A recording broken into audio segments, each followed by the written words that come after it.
A very good evening to all of you, and thank you so much, Vijay, for having me over for the workshop, uh, which has been organized by the Mental Health Support Foundation. It's an honor to be here, Vijay, with you, and it takes me back to how I got introduced to you, which was, I think, somewhere in the first wave of COVID, whilst during my bipolar attacks. I reached out on the Twitter at that point of time. I was kindly guided by an account. I don't know the real name of this person. It was called the Urban Shrink, who connected me to you. It's been 5 years now, nearly 5 years, and I'm glad for your support. Put me in the right direction. Um, it's been wonderful being part of the bipolar care group and the support group. And many thanks, Vijay, for what you're doing. It's it's genuinely incredible, and you've helped transform so many lives. My sincere thanks to you for this. Thank It you so feels much. like coming a full circle again from being Yeah, a person with a lot of panic attacks, anxiety, to being a mindfulness trainer right now, yeah, overcoming this. Spent nearly about 2.5 years, 3 years in what I've been currently doing. And I'm glad to be sharing this knowledge with you all. With that, we start this workshop. A quick slide, Vijay, if you can, the first slide. Well, we're calling this, the title is Chaos to Clarity. If you can have the next slide, please, Vijay. Yeah, I think we all have a monkey mind. I sort of keep relating to this because this is something that my teacher keeps telling me. And this was shot at Shirabling Monastery by me, which was a very accidental click and sort of symbolizes or sort of, tries to communicate what we are trying to do today, which is about taming the monkey mind. So, quick housekeeping rules to begin with on the next slide.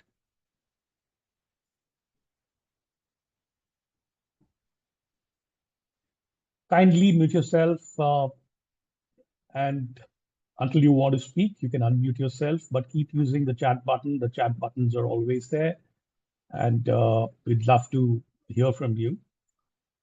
And the next, Vijay, please turn your video on if possible. Highly recommended. Would help me see your face to the names I come across on the virtual medium. And the reason why I prefer a lot of offline workshops is that I can connect with people better. But still, this is a lovely opportunity to see a lot of people around.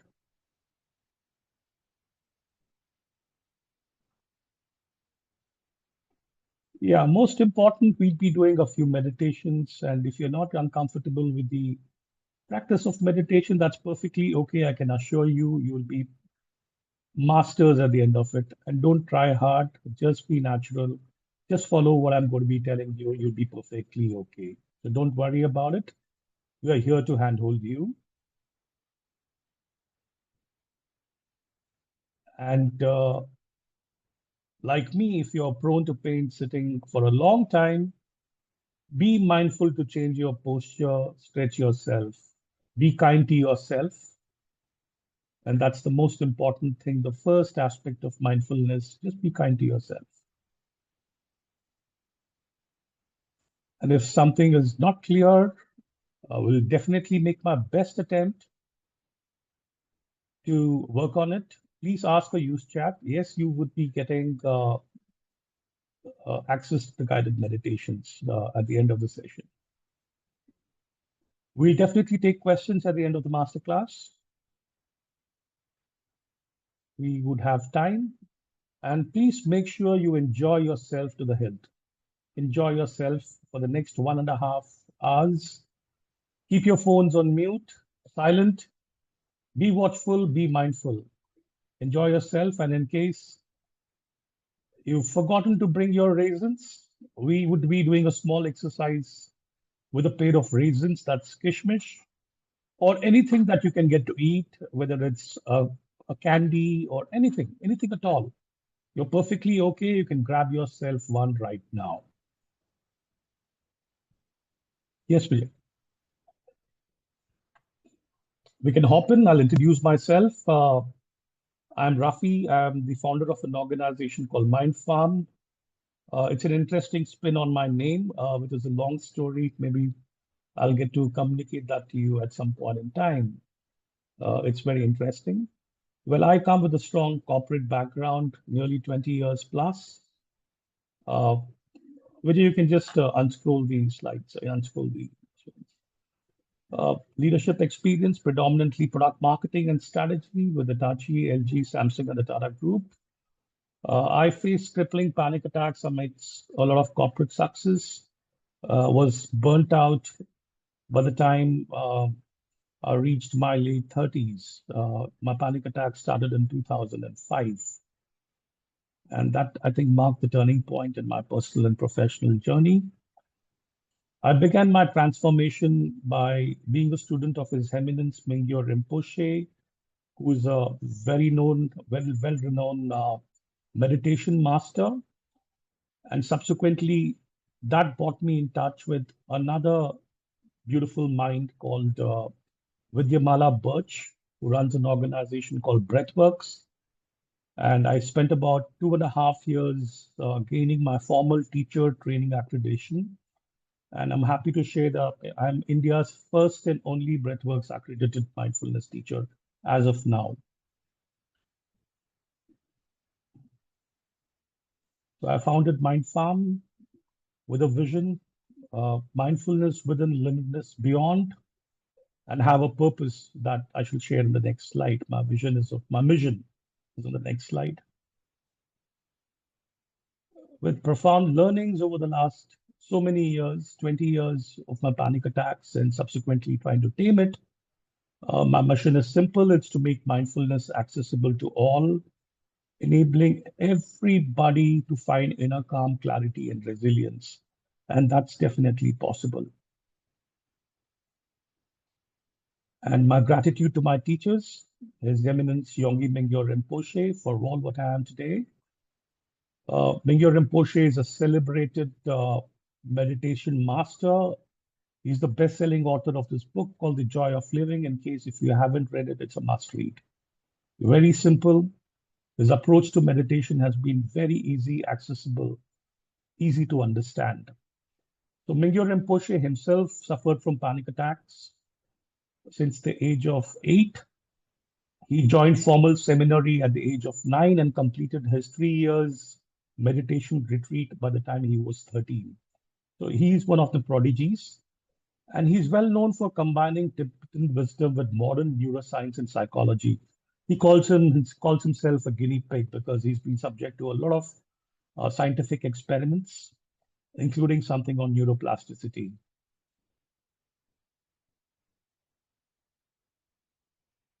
In the year 2011, when he was about 30 years old, he just left everything. He was the abbot of a monastery. He quit everything one fine day and lived a life as a wandering yogi, inspired by Milarepa, the famous yogi.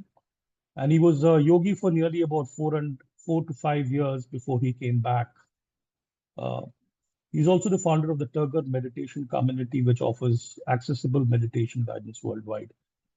He believes that there is inherent joy and healing even amidst suffering and anxiety, and I'm a living proof of that. And my next teacher, Vidyamala Birch, is an order of British Empire. A very inspirational story as a video which I would be sharing towards an end. She is paralyzed waist down. She had a severe spinal injury when she was in her teens, and this led to years of chronic pain. She's paralyzed waist down, and that was when she discovered mindfulness and meditation along with John Kabat-Zinn and offered a program called Mindfulness-Based Pain Management, which is an award-winning program today. She uses simple practical techniques combining mindfulness, compassion, and pacing. She's founded Breathworks. Breathworks is an organization where I have been trained. She shares these methods with others who face pain, illness, and stress. And she's also the co-author of award-winning books, including mindfulness for health and living well with pain and illness. So that's where we are. And wonderful. Let's stay at the slide. Before we move ahead, I would all want you to do some simple exercise. It's better to start up with a warm up. I hope you're all game for a warm up. Let's have a small little warm up before we deep dive. Let's do something very simple. I just want you all to gently stand up in case uh, if you have pain standing up, be kind, gentle. You can stand up and or you can do this sitting as well. So if you can, please do stand up.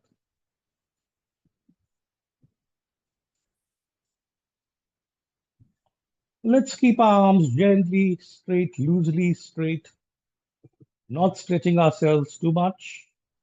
Let's be mindful of this, that we're here to have fun and relax. So let's not stretch ourselves too much. Wonderful. And with a gentle movement, let's move to the right and come back again. All right. Now what we do, we'll repeat the same motion, but we'll stretch ourselves to the limit that we can, not exerting ourselves. The moment we hit a hard spot, we stop. We don't go beyond that. And let's measure the angle that we have in mind. So I think that's 90 for me. I've got a bad shoulder pain. So that's somewhere around 270, 250, 270. Make a mental note of the angle that you have. Come back. Keep your hands down. Feet waist apart. Slow. Gently close your eyes. Now, in your mind, we're not doing anything. We just use the power of our imagination. We use our mind. Gently raise our hands on top. We're just thinking about it. Our hands are normal. We are not going to do anything with our hands. No movements. We imagine that we've raised our hand in front. And we slowly, in our mind, try to move our arms to as much as possible.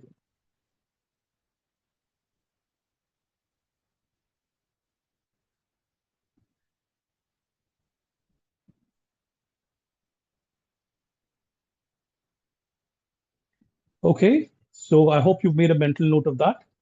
So you had the first experience, which you did physically. You had the second one, which you did mentally.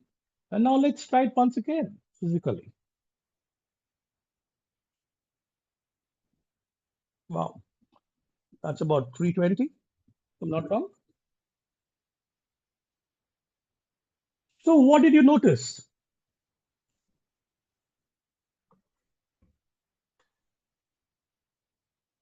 Did you notice anything special, anything different that really happened?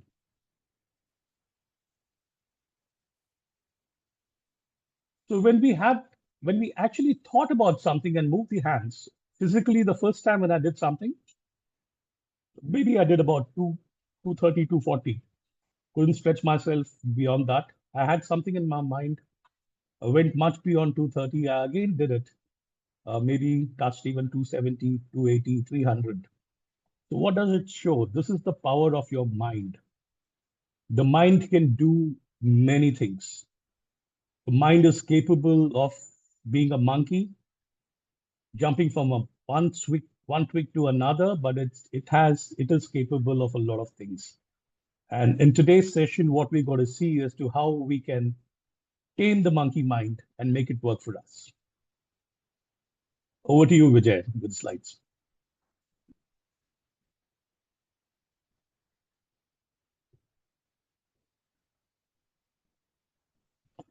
Yeah.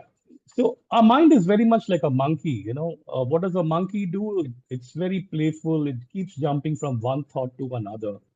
You know, our mind. A lot of people keep telling me, I cannot hold on to a thought for a very long time. By the time I think about a thought, I'm already down to the next thought.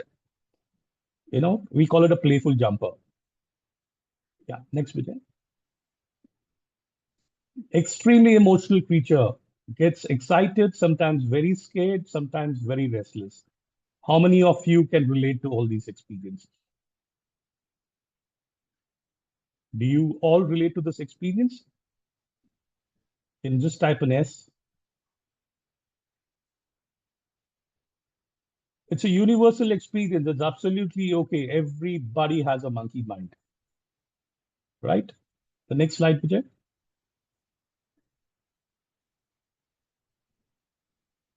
What does the monkey mind like to do? It loves to do what?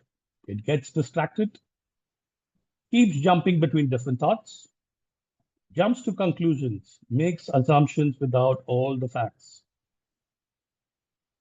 dwells in the past. It plays the old events just like a tape recorder continuously. And most importantly, it worries about future, something that hasn't even happened yet. Now, how do you tame this monkey mind? Right? What do we do? Would anybody tell me what is it? So we have two options. Yeah. We can either make the monkey mind our boss and let him control us, which generally happens. We let the mind control us, the monkey control us. Or what is it that we can do? We make enemies with the monkey mind? Sadly, none of these approaches work. You cannot make the monkey mind your boss. And secondly, you can never make him your enemy. That would be the worst strategy to adopt. So what do? We make the monkey mind our friend. Yeah, acknowledge it. Yeah, let's make him our friend. How do we do that? How do we make this monkey mind a friend? Giving him bananas? Any ideas on how we can make monkey mind a friend? What does a monkey like to do? The monkey mind loves to do a job. For example, jump. No. Give him a job. If you tell the monkey mind, oh, monkey mind, watch my breath with me, he would love to do it. And how do we give him that job? We use something called mindfulness. Now, what is mindfulness? Simple, classical definition of mindfulness. The next slide, Vijay.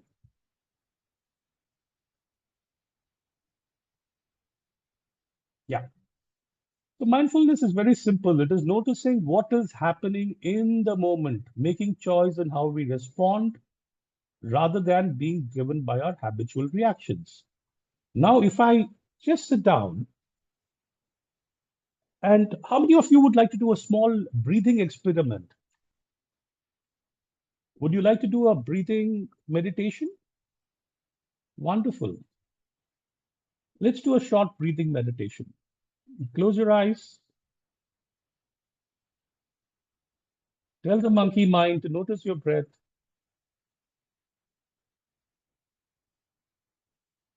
How many of you know that you're breathing? Raise your hands.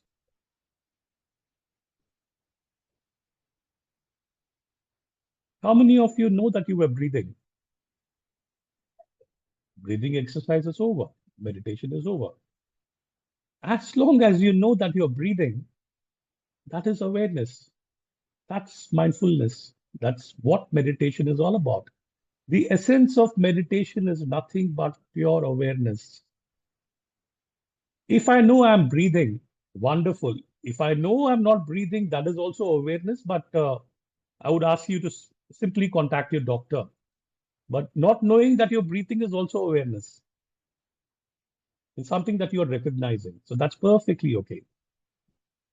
This meditation is extremely simple. It's as simple as this. Just noticing where you are currently. Great.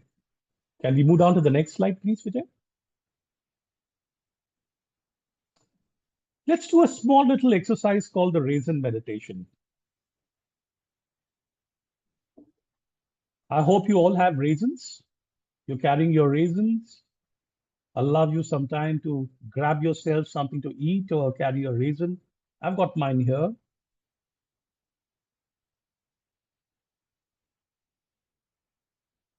We can stop the slideshow, Vijay, so that I'm visible to everybody.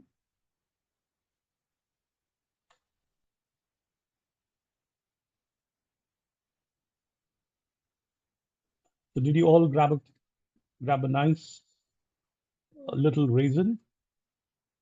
Wonderful.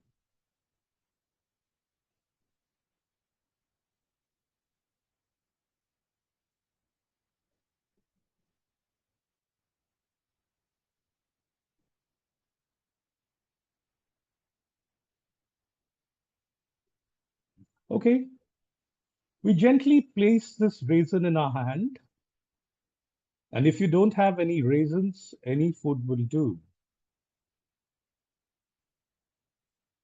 Now you imagine for a moment how silly that, even if it sounds, that you have just come to Earth from a distant planet without such food.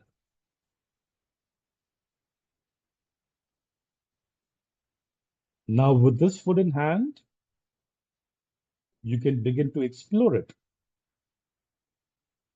Now, focus on the object as if you've never seen anything like it before. Scan it, exploring every part of it. As I said, you've never seen this piece of thing before. You don't know what it is. Turn it around with your fingers. Notice the ribs, the edges, the wrinkles, the color. Is it golden yellow? Is it transparent, translucent, opaque? Does the color look similar all throughout, or it changes? Notice the folds and where the surface reflects light or becomes darker.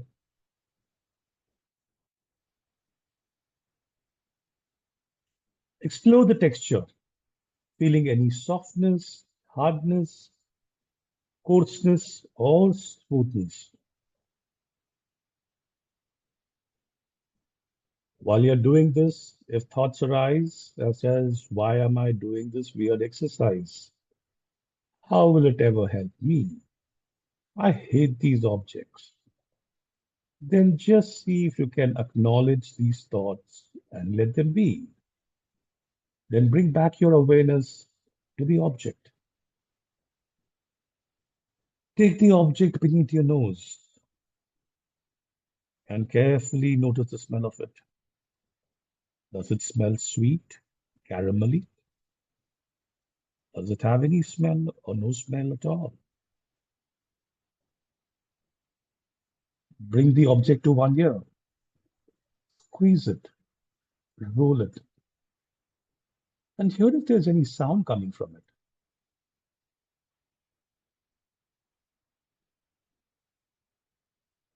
Begin to slowly take the object to your mouth, noticing how the arm knows exactly where to go, and also being aware of your mouth watering, if it's so.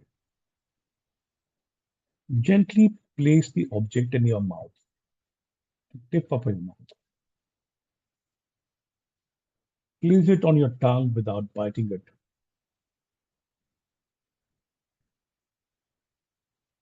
Simply explore the sensation of this object in your mouth.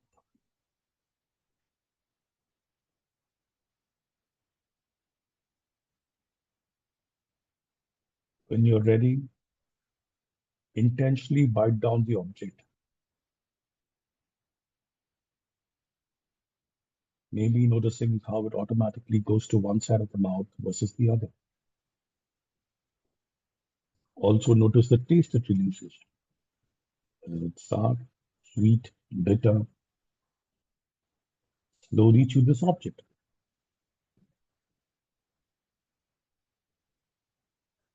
Be aware of the saliva in your mouth and how the object changes in consistency as you chew. When you feel ready to swallow it, Consciously notice the intention to swallow. Then see if you can notice the sensations of swallowing the resin, right from the food pipe to the stomach. And well done. Take a moment to congratulate yourself for taking this time to experience an exercise on mindfulness.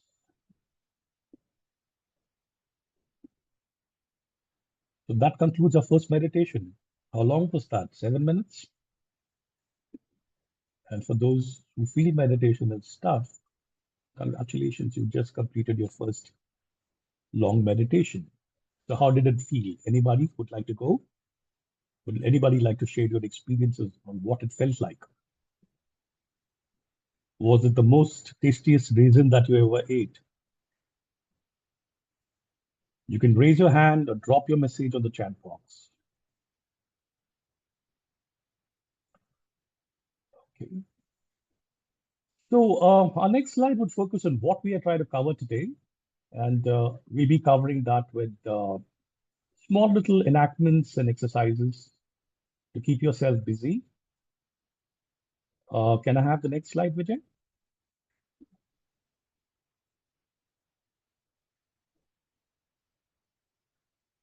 So what are we going to be learning today?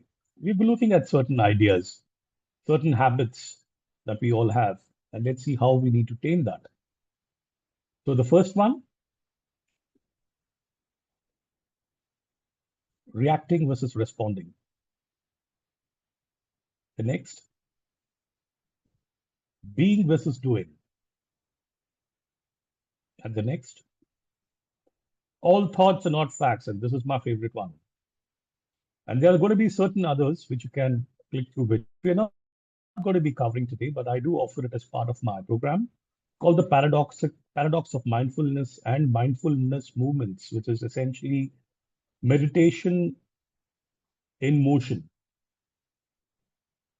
I covered that in my masterclass. Turning towards difficult and unwanted experiences,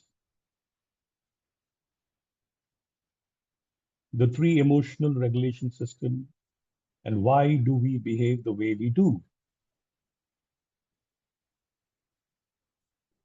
Most importantly, recognizing mindfulness in others, kindness towards others apart from being kindness to self, apart from being kind to self. And lastly, mindfulness for the rest of your lives.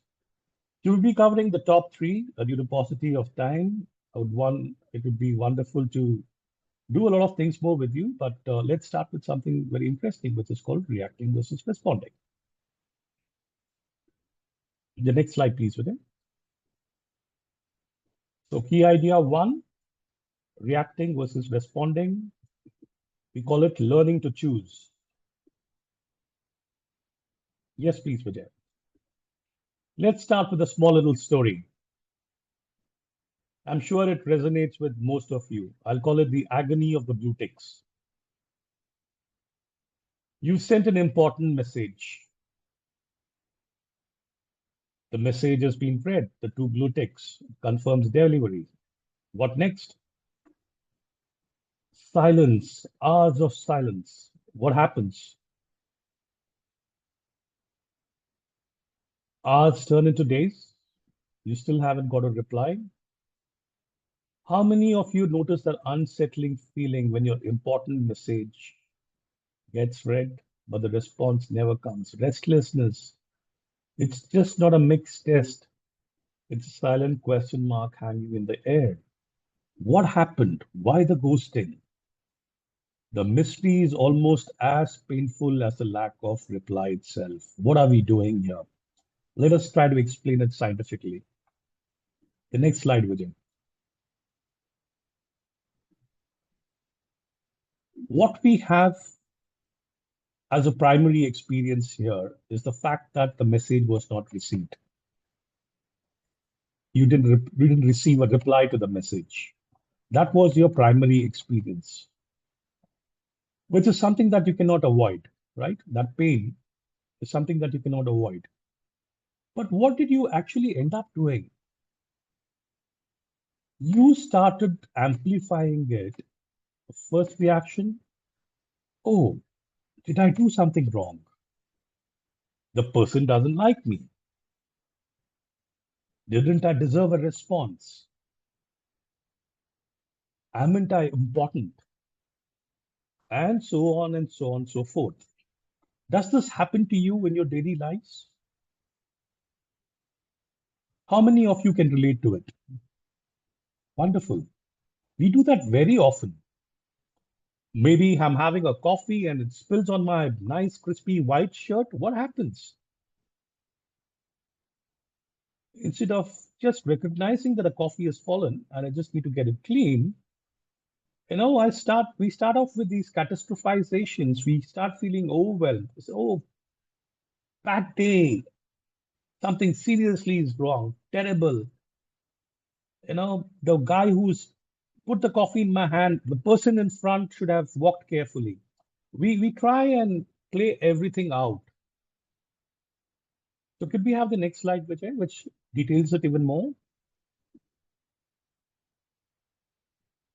The actual event, message seen, no reply, you feel a pang of hurt or confusion. This is a true emotion. That's something unavoidable. But what you did, the secondary experience, which is the next one, they're ignoring me. Did I say something wrong? They don't value me. No one really cares. What are you doing? These are sufferings that you've created yourself. These are these are experiences which you've created for yourself. The primary experience was something which was there for you. The secondary experience is something that we've created. Notice yourself being stuck in a traffic jam. The primary experience is you're stuck in a traffic jam. What could be a secondary experience, which we notice very often, especially in a city like Mumbai? Oh, it's a bad day. I'm getting late for my meeting. I should have left the home. I should have left home 10 minutes earlier. What am I going to say? I'm going to get a big dressing down from my boss. Doesn't it happen to all of us? But in reality, these experiences are not required. We don't need to create these man-made, natural, unnatural experiences. These are something which are avoidable. Some experiences happen, and some experiences are avoidable. We don't need to create them. And let's see how we can do it through a small little exercise. Can you go to the next slide, Vijay? And I would like to bring in, we're doing a small little nice exercise. You can just remove the this one, and we get Sushma on Spotlight. So Sushma is my wife, who's a volunteer today. She's volunteering along with my daughter.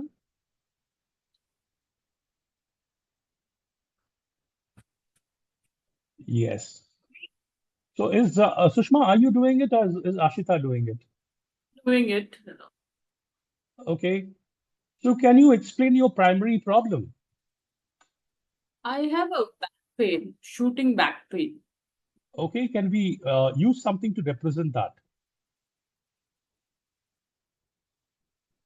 So Sushma is using a pillow, which is her primary experience, which is a back pain. Okay, what next? What are you thinking now? Oh, it's hurting a lot. I will not be able to go to office tomorrow. Could we add the secondary experiences to it? Yeah, wonderful. Are you still able to move, Sushma? Can you reach out below?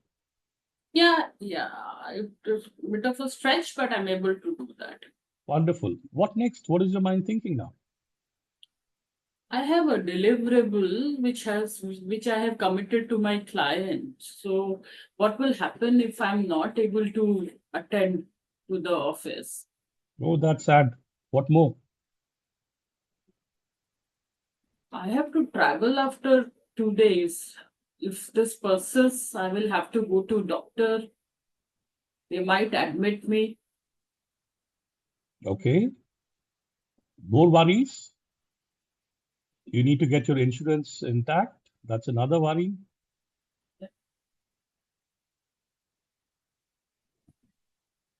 I might have to get someone as well. I mean, if I am not able to travel, I may have to get someone else to travel.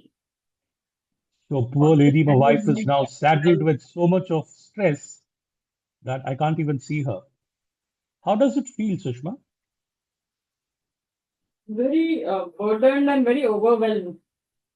What's the simplest way to get rid of it? You hold on. You just give away your secondary feelings. You just throw away your secondary feelings, right? And you hold on to the primary one. Does it still feel better than the way you were feeling before? Yes, much lighter. Are I you need able to to move? address my pain. That's it. So, how many of you go through such circumstances in life when your secondary experiences, all the mountain of a mole, making a mountain of a molehill makes you feel overwhelmed and leaves you with no choice to do anything further? You're just gasped out of breath. The simplest thing that we did is let go of the secondary pain. We just keep coming back to the primary. We keep recognizing the fact that these are external. I realize my pain is the back pain, my primary experience. I keep coming back to what we call as the primary experience, which is unavoidable. Weren't all the secondary experiences our own creation, our mind's creation, the monkey's creation? Yes. So what we can choose is to respond rather than react. The first lesson that you learn. We go through so many circumstances and situations every day, every moment. Imagine if the Wi-Fi were to get disconnected right now. What would go through your minds? At least in the minds of mine and Vijay. Glad we have, kept a backup with one of us being a co-host. We planned for it. Yeah, but then we just say, okay, it's all right, let's come back again. But we have a choice to go berserk, saying, hey, Tata is bad, Geo is bad, and it all happens every time I'm trying to do something. So simple in life is take things easy. There are problems. Who doesn't suffer from problems? Each one of us does. So that's perfectly all right. Let's not react and amplify those problems into secondary experiences. Great. Now, there's a nice little way to practice doing that. So, Vijay, if I can have the slide, please. We use a simple method technique which we can practice. A very simple exercise. I'm going to leave you with that. These are extremely simple techniques. The next one, please.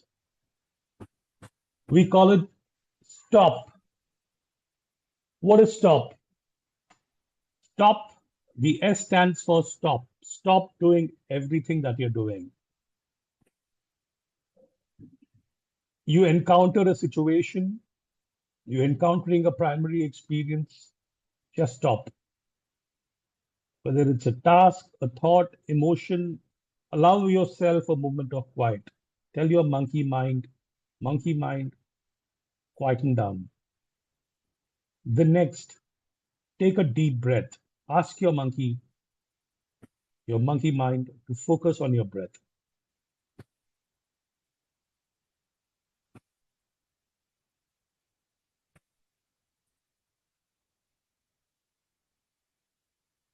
Consciously inhaling and exhaling. You're not doing a breathing exercise, you're just observing your breath, the motion of your breath moving up and down,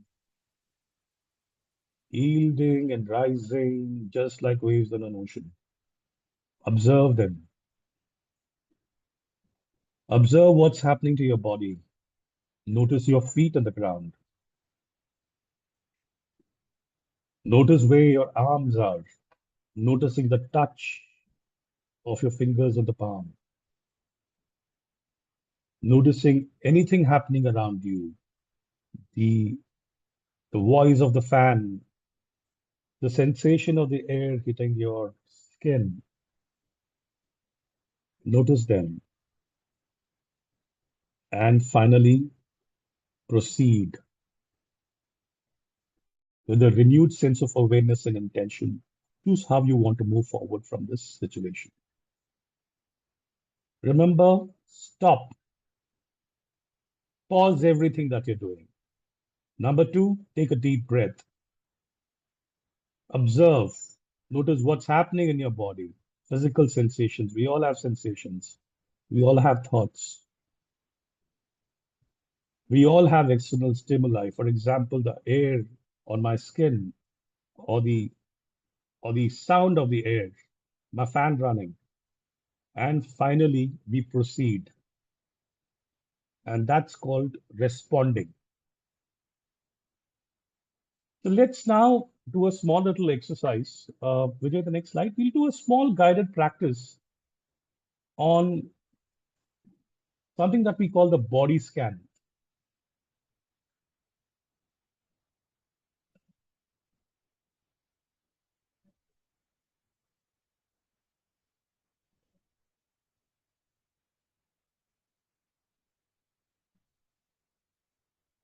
So you can come down to your meditation posture.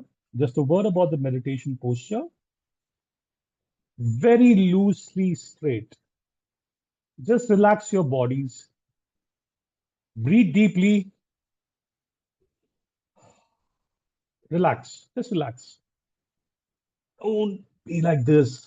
I am meditating. I need to be perfect.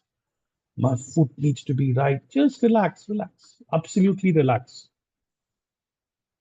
Calm. You can sit down, or you can sit on the floor, on the mat, whichever you're comfortable. But just remember, you need to be relaxed. The only thing you need to keep in your mind is to keep your spine straight, loosely straight, not too tight, neither too strong, neither too loose. You remember, like a guitar, if you tune your guitar string too tight, it doesn't play. You tune it too loose, it doesn't play. It's noise. It plays perfect when it's perfectly tuned. So relax. And you may want to keep your eyes closed if you would want to.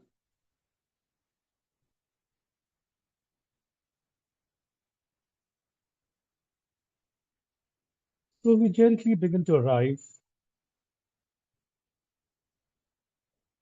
noticing the sensations of a body touching the chair,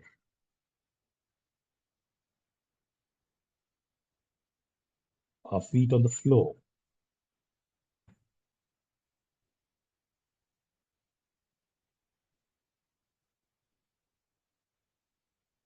the sensations of the hands on the lap,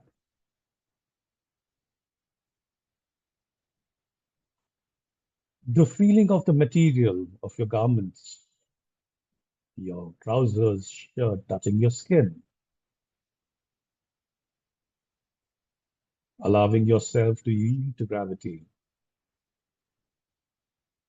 and just relaxing. My teacher says, bring your body into the cushion and slowly begin to bring your mind into the body. Body on the cushion and mind into the body. Just be as it is. Notice any sensations, pleasant, unpleasant, or no sensations at all. That's too perfectly all right. Now we gently take our attention to the crown of our head, the top of our head. Notice any sensations. Is it pleasant? Is it unpleasant? Or you don't feel any sensations at all?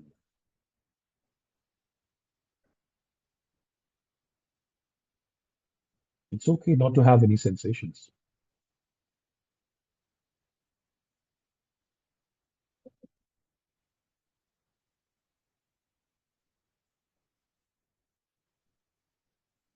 Slowly bring your attention to the back of your head. Notice any sensations at the back of your head.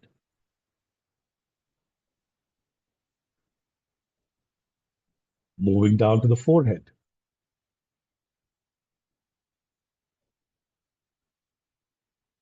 The muscles around your eyes.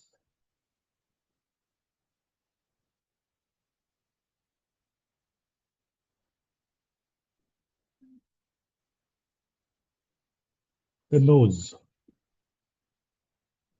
Notice the gentle inhalation and exhalation of your breath. The mouth. The tongue touching the palate. The cheeks. The jaws. And not to forget the ears. Many people don't feel any sensations around the ears. That's perfectly all right.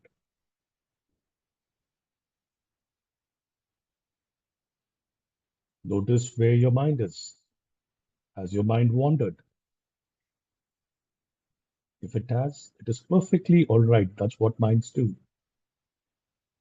Noticing it as an aha moment that your mind has wandered. Gently bring it back to what you were doing. Focus yourself on the shoulders.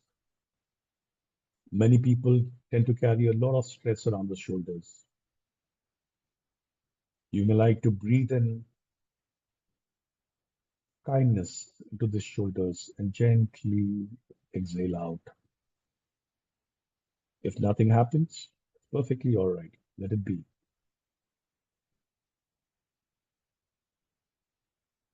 Next to the shoulder blades,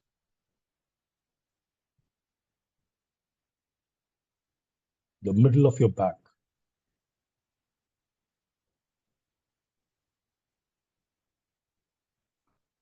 Notice gentle echoes of your breath as your back touches the back of the chair.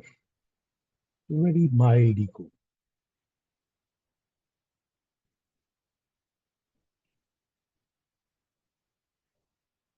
The lower back.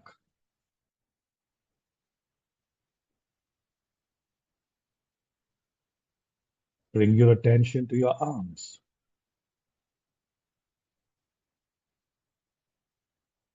The elbows. The wrists. The fingers of your hand.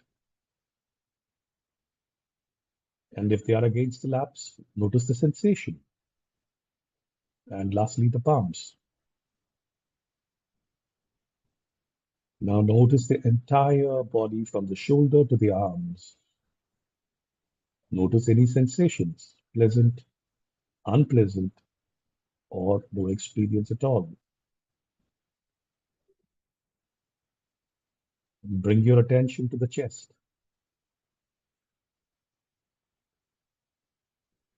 Notice the breathing,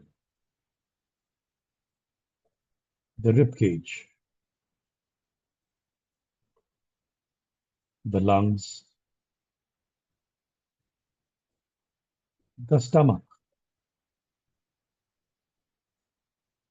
The stomach has the maximum sensation to the breath as it moves up and down, just like waves on an ocean, rising and subsiding. Notice and stay with it.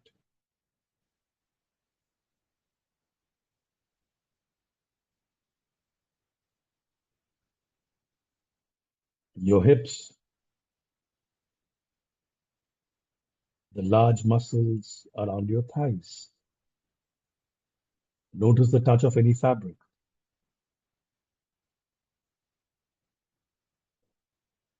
Moving down to the knees, the outer knees. Notice any sensations there. The inside of the knees.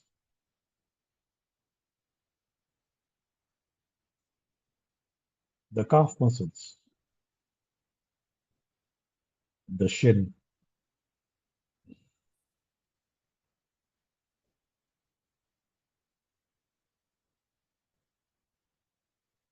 The top of your foot the undersoles and steps, the heels,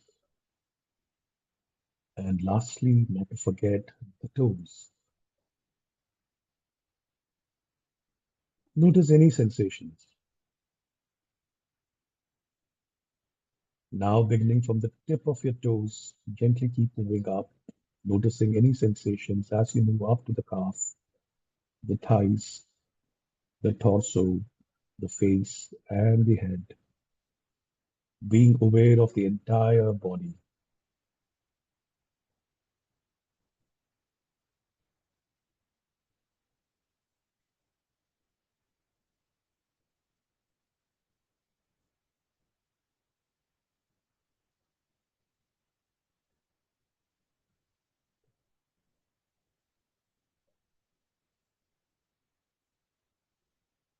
Now, just let go of all techniques, any meditation, and just let be. Just let be. Relax. Allow your mind to relax. Nothing to do, nowhere to go, and nothing to attain.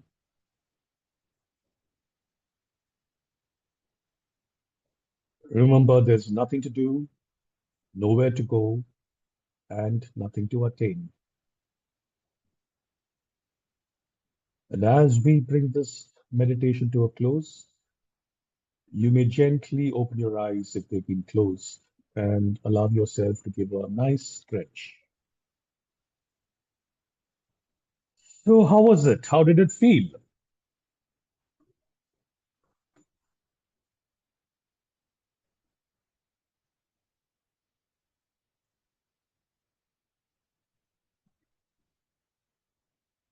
Very relaxing. Wonderful.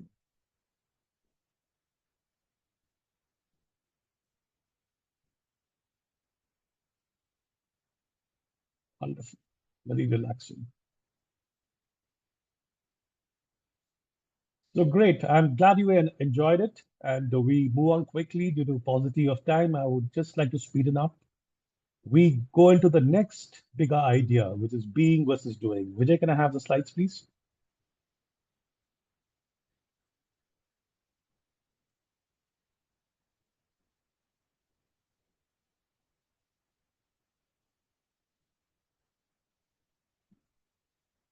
The next slide, please. And it's not moving, it's frozen here. Just let me pause it and try to. Yeah. So, yeah. Is this the one? Yes, that's right. Right. Okay. And we have the screen share. We're doing a small little exercise, so please keep your pens and papers ready, and we'll explain what it is. Yes, Vijay. We're going to be doing something called being versus doing. Yeah, you can show the slide. We're going to do a small little exercise.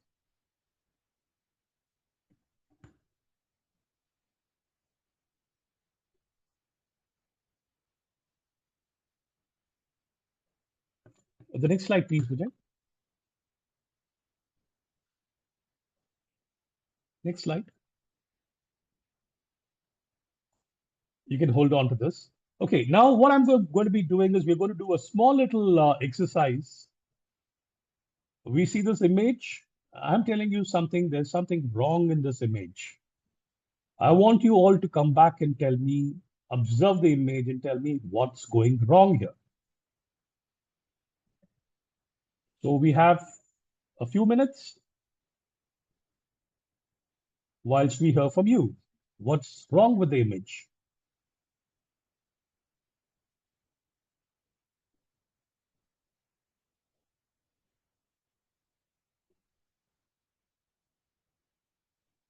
Anyone, please. There's something wrong with the image. What's going wrong here? Do you want the answers?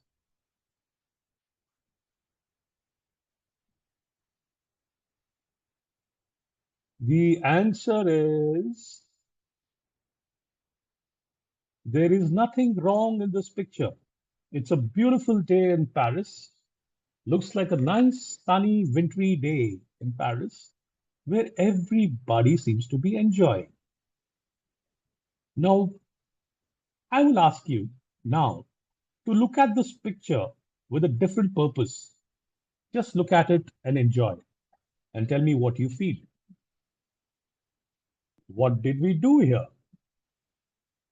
We did an example. It's a nice black and white sketch. So what did we do now? We left our biases and we just let things be. And watch this. Our perspectives changed. So which one of them do you think was a doing mode? And which one of them do you think was a being mode? Does this explain the doing versus being modes to you? What are we in everyday life? What are we trying to do? Finding faults was doing mode. Yeah, doing mode. So the first example was something that I call as the doing mode. The second, when you just left be, looked at without any biases, you were in the being mode. In reality, we spend a lot of time in our lives being in the doing mode. Remember, we are human beings, but we are not human doings. But unfortunately, in our life, we get caught up with so many things that we end up being human doings and not human beings.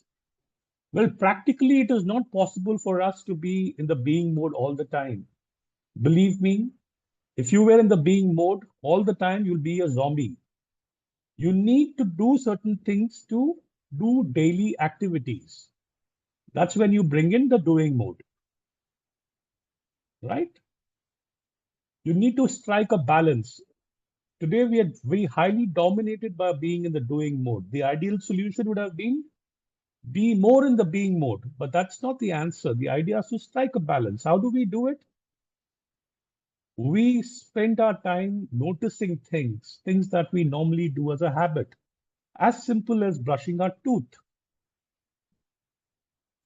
Can we notice the touch of the brush, the movement of our hands when the paste hits the brush, the movement around the tooth, the sensations of the water when I gargle, or when I'm opening the door in the morning, can I feel the sensations of the knob?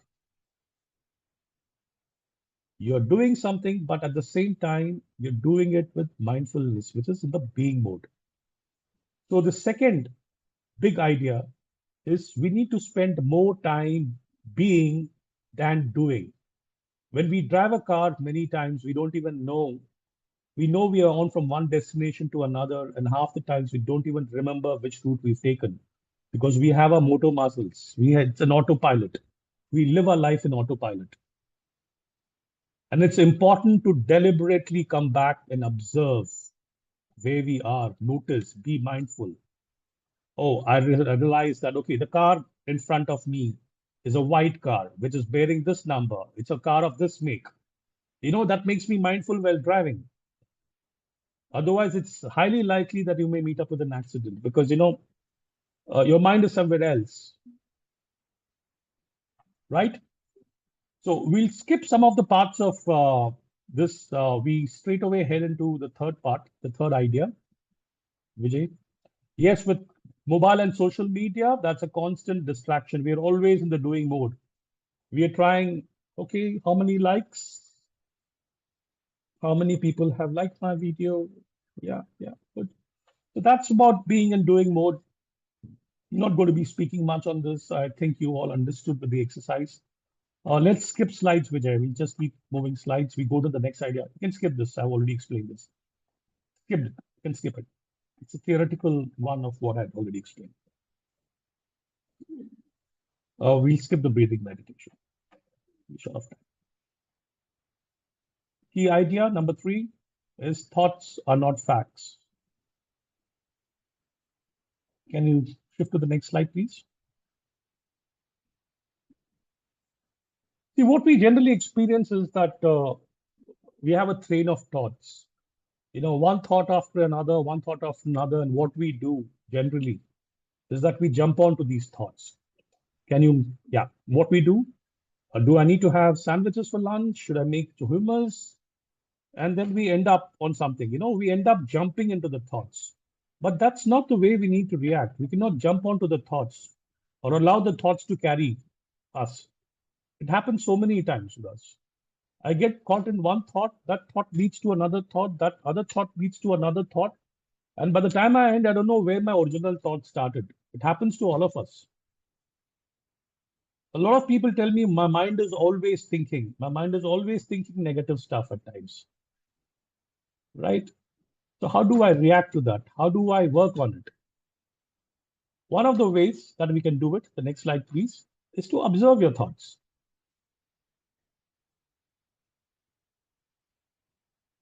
Just allow them to pass. You just are sitting on top. Gently allow it to pass. Let it come, let it go. Nothing to do at all. Observe them. And remember that all thoughts are not facts. You have a lot of negative thoughts. It's a thought. But is it a fact? No, it is not a fact. Not necessarily a fact. So stay with that. It's just like a movie that you're watching. You can watch, when you're watching a movie, you're so immersed that you're watching one frame after another. Right? Very similar, you can observe to watch them pass. The next slide, Vijay. So we'll do a thought enactment. I bring on my wife again. And I'm going to be a part of this enactment too, so the earlier one. Let's go to the previous one. Is Sushma highlighted here?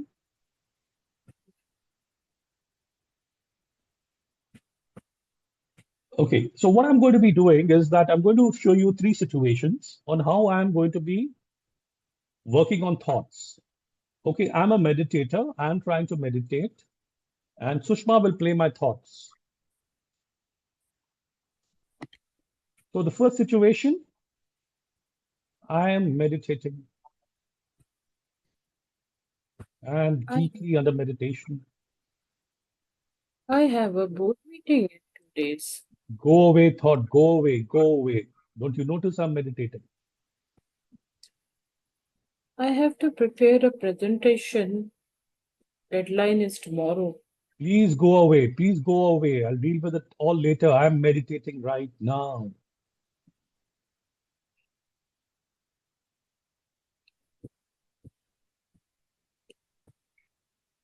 What will happen if I'm not able to complete it in time? Please, I need peace. Go away. Okay, so that was the first illustration. What really happened here? I was trying to push back thoughts. It doesn't work. So my teacher tells me every time you tell yourself, don't think about pizza, you will always think about pizza for the next 5 minutes when you're meditating. Okay? So when you're trying to resist something, it persists. What you resist persists. So don't try to push away thoughts. Now we look at the second illustration. I'm again meditating. I have a board meeting tomorrow. Yes, that's true. I'm trying to meditate. I have to give the presentation. I have to prepare the presentation and give it before the deadline. I'll do it after I meditate. Wait. Should be able to finish it in an hour.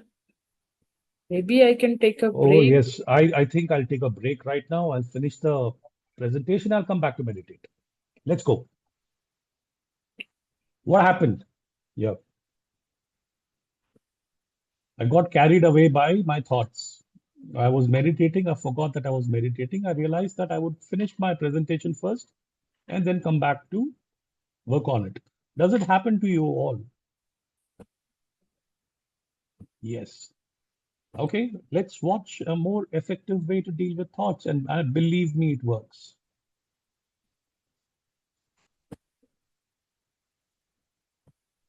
I have a board meeting in 2 days. Hello, thought. I have to prepare the presentation and give it before the deadline. Thank you, thought. I should be able to complete it in time. Goodbye, thought.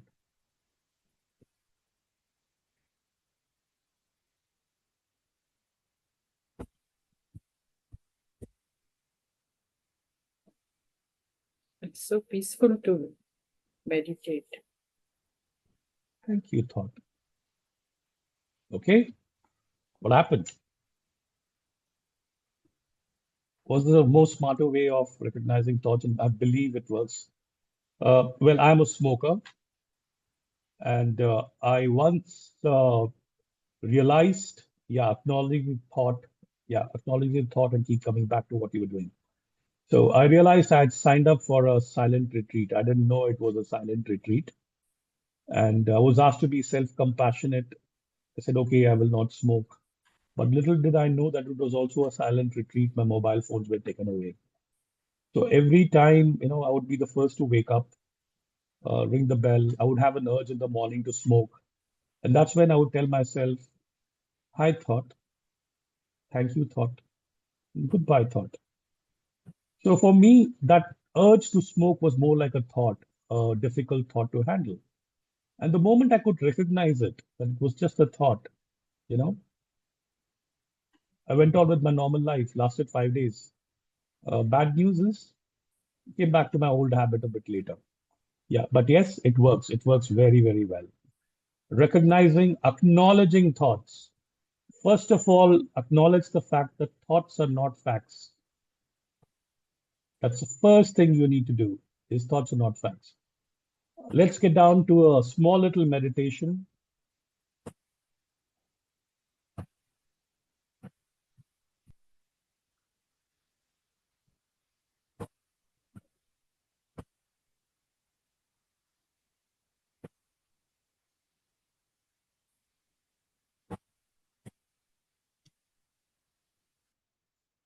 You know the drill by now.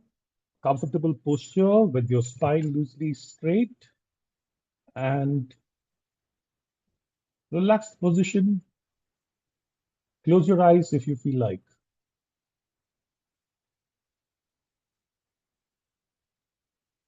Now let's gently begin to arrive by briefly scanning the whole of our body, noticing and feeling all the sensations that are present. The point of contact with the chair, the feet touching the floor.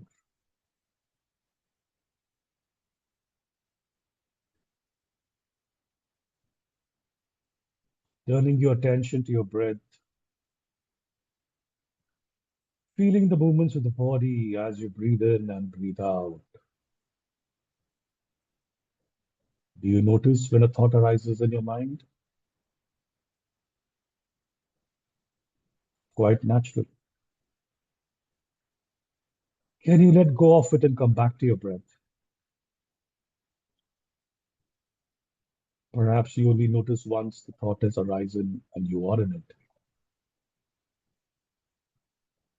it. So see if you can let go of it and come back to the breath, one step at a time. Staying with the sensations of the breath and see if you're able to notice the next thought that arises in your mind. For now, continue to notice thoughts and let them go as best as you can.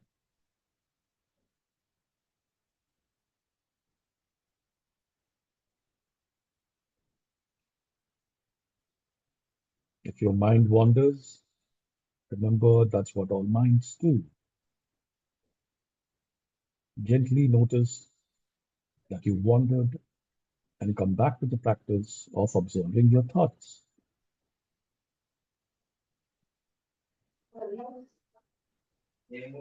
Just watch them as you're watching a movie in a theater. Remember, thoughts are not necessarily facts. They are not always true. It's your mind playing those thoughts.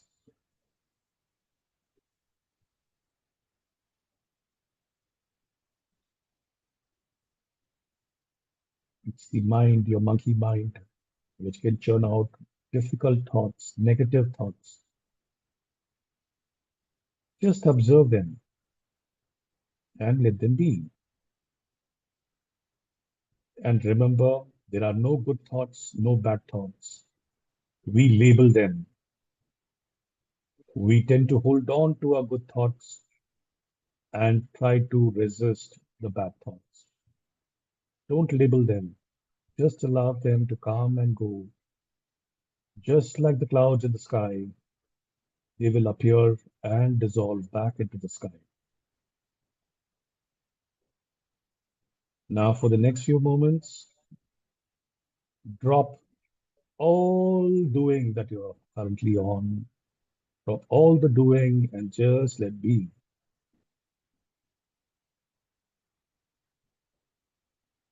Let your mind relax.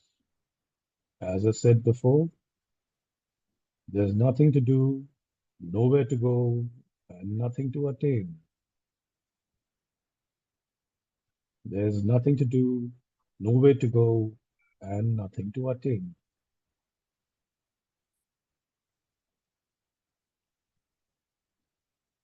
And as we bring this meditation to a close, you may now gently open your eyes and give yourself a small stretch.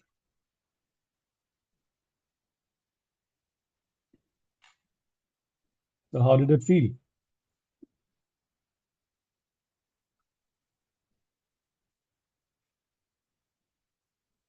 So, with your permission, I think we were supposed to end this meeting at 5:30, Vijay. Yeah, that's right. With your permission, Vijay, can we take it forward by another 15 minutes? Of course, of course. I'm sure because the audience are also hanging in. So they are also keen to interact with you and maybe engage further with you, Rafi. Perfect. Thanks. Thank you so much, Vijay. So, we move on to the next slide. Yeah, sure. Yeah, okay. Next, please. Next. Yeah. We come down to the summary of today's presentation.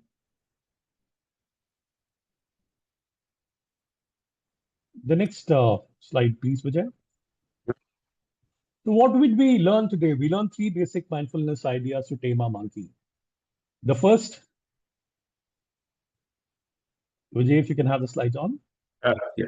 Learning to choose. We learned to learn the importance of responding versus reaction.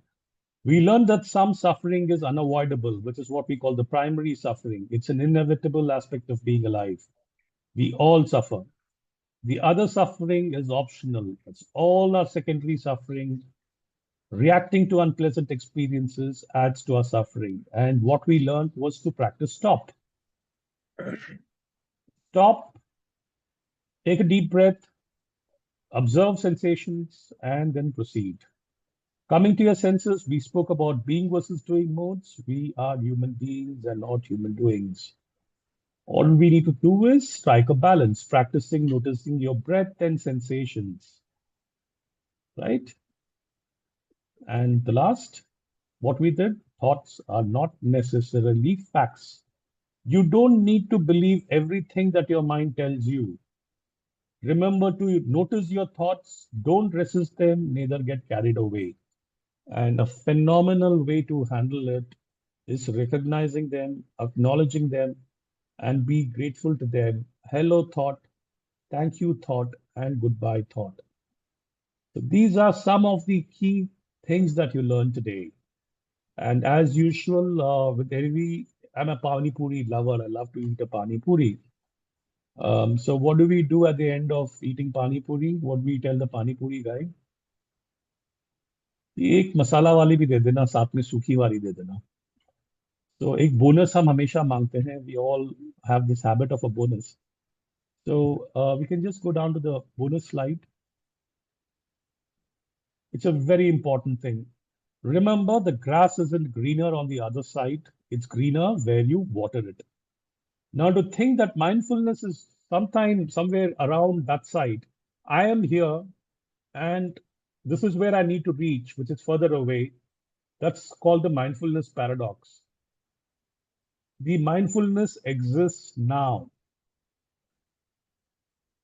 The grass isn't greener on the other side, it's greener where you water it.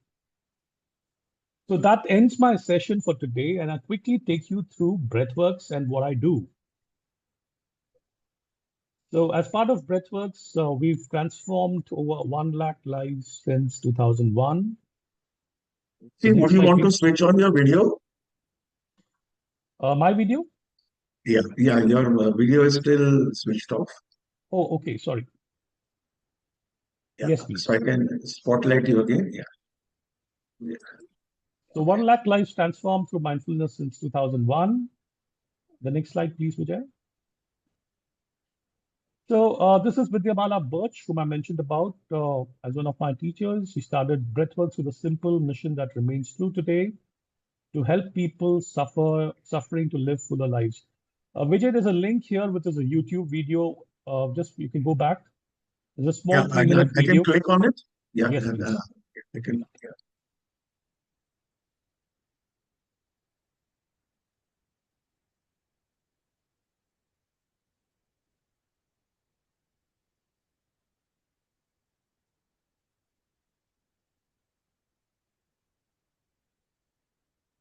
It hasn't opened. Vijay, has it opened? Yeah, can't you see it? Aren't you able to see it? No. I Okay, think you so need maybe I need to stop the share the. previous one. Okay, I need to stop the previous one. Okay. Yeah. Yeah. Yeah. Stop share. Give me a second. Yeah. Just a second. Now let me pull it back. Yeah. Now, is the audio visible? Audible? Is the video audible also? Firstly, can you people see it? Yeah, we can see it. I'm not sure about the audio though. Uh, you tell me. People, can you hear the sound of the video? No, we are not able to hear the sound, but yes, we can see the video. Okay, just a second. Yeah. Because there are some settings there. Optimize for video share. Yeah. Mm. Living in the New Zealand wilderness. Is this any better? Yes. Yeah. Okay. That's what I really wanted to do.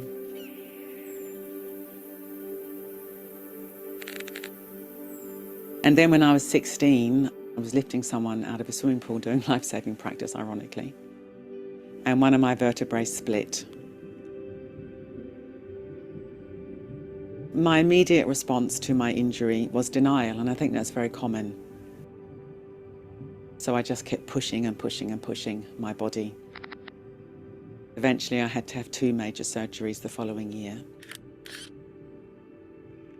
And I really struggled with this extraordinary change in my identity, my level of activity, really difficult, dark, lost times. Then when I was 23, I was in a car accident and fractured another part of my spine. I reached a point of collapse.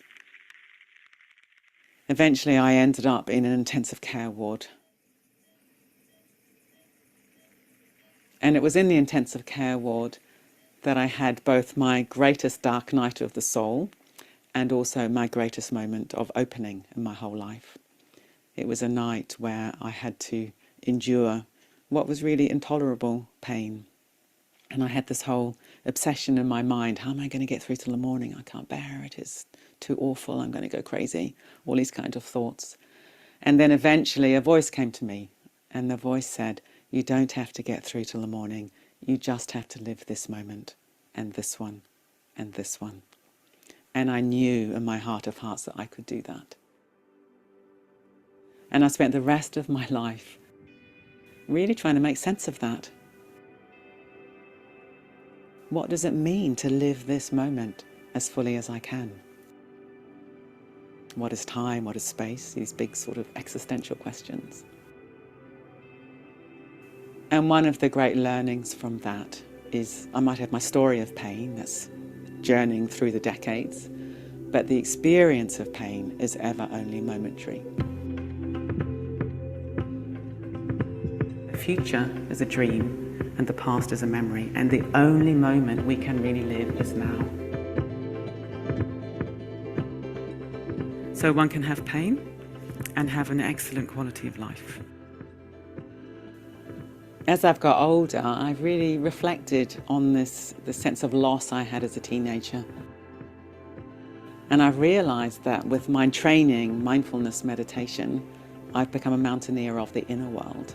And in a way, that's much better because the peaks are infinite. I'm never going to get to the top of the mountain. The vistas are endless. The vistas are infinite and boundless. Anyone can do it, anywhere, anytime, and learn these amazing tools to completely transform your life. I'm saying this very much from my heart. This is what's happened in my life, and I really hope it can happen in your life.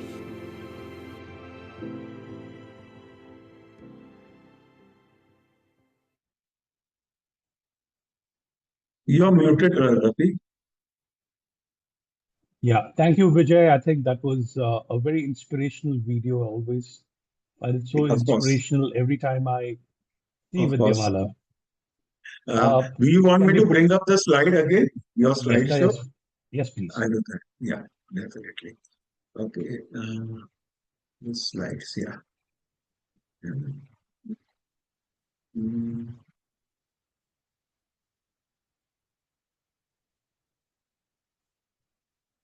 Yes, we start from here. This was it, yeah, right. And the next one, yeah. That's right. Okay. So, in case you really enjoyed the session today, I'm also very glad that I offer a 8-week program on mindfulness for stress. Remember, happiness is a skill and it can be taught. Now, this is an 8-week program wherein we interact every end of the week or any day. We interact once in a week for 2 hours. This would be online, and we generally maintain a small little cohort. I would be the trainer. And in this 8-week program, apart from what you learned, some of the basic things today, you would learn about compassion, mindfulness, loving kindness, compassion, meditation a bit more deeper, and know how to apply them in your everyday life. This is a lifelong learning skill that you'll be able to adopt. And this is an award-winning program. It was awarded as the best international stress management program in 2016. Yeah. What is in it now? Certain scientific experiments. If you notice the blue curve, it shows the depression system, the symptoms. It says after 8 weeks, before the 8 weeks at 12, and after the 8 weeks, the symptoms were down to about 2 for these programs. So this is being done scientifically, and worldwide scientifically, it's been accepted that mindfulness helps reduce stress, anxiety, makes you more positive. I mean, I'm a living example. Somebody who's combated bipolar for 20 years now, 20 years, yeah, 2005. And here I am sitting very confidently doing things which a normal person does. Yeah. The Breathworks framework, it's a 6-step framework. We get down into the details as and when you'd like to know more about it. You can skip the slide, Vijay. It's a framework that we call as be aware. You know, being aware, acceptance. We teach you wonder, seeking out the pleasant, noticing the thoughts, allowing it to pass, relating to others, relating to ourselves first, addressing the self-critique within us, and also being kind to others, and most important, engaging with life and living with choice, bringing in mindfulness into our everyday life. So this is more of a weekly plan, and yeah, ahead. So it's 2 to 2.5 hours. In our case, it's 2 hours. 12 to 15 participants. I like the cohort being small. Uh, an accredited mindfulness teacher, that's me. You'll have daily home practices, believe me, and I do it on Zoom. The next slide, please. What you will get, it's a comprehensive learning, 17 hours of classroom instruction, Q&A and guided meditations. You'll get audio guided meditations, access to the entire pack. I expect you to do at least 10 minutes, if not 20-minute home practices. They are simple. I'll tell them how to do it. I'll tell you how to do it. We maintain a practice journal when we try and bring about mindfulness in our everyday life. And what I do is also that you can speak to me 3 times during the entire program, sharing your learnings, your hurdles, your blockages with me. And I'd be more than glad to do that. You can register yourself for 3 free consultations. And lastly, it's a community support. We have a community group which will you be part of, which will definitely uh, enhance your sense of mindfulness and self-compassion. And the next. So I recall my mission to make mindfulness accessible to all, wherein everybody can find inner calm, clarity, and resilience. So therefore, the way I have structured, I'm not a money-making machine, though it is my livelihood. I sincerely believe that this is more about giving than taking. The next slide, please, Vijay. So what it is all about, I have a sponsor rate. You can stay there. The reason I'm saying sponsor rate is 25,000 rupees for 8 weeks plus GST. This includes the entire course material, the journals, the guided meditation, and so on and so forth. Can you just go back to sponsor rate, Vijay? One step back. So the sponsor rate is something that I would all urge you if you're in a position to afford, because 25,000 for 8 weeks is not a very big amount for somebody who wants to invest into a lifelong skill like mindfulness. And 25,000, when you pay 25,000, remember that you're also supporting what you call as people who cannot afford it. People who need mindfulness but cannot afford it. So we have a base rate option as well, which is rupees 20,000. The next, please. And then we have a reduced rate, which is, yeah, next, please.